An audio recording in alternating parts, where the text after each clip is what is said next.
And if you see here, for the 3 months of data, we could see the total is this much and the sum of quantity this much. But after we have pushed this file, the feb.xls here, this file has more data in it. And we schedule the data refresh on cloud. After the refresh was successful, look here. If you click on the refresh rate, it shows completed.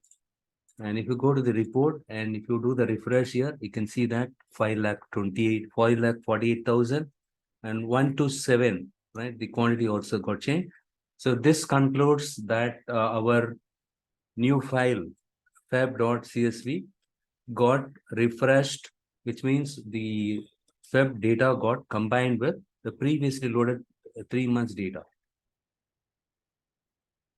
So hope you understood the advantages of using folder connector, and also we have seen how to schedule the data refresh on cloud for the folder connector option.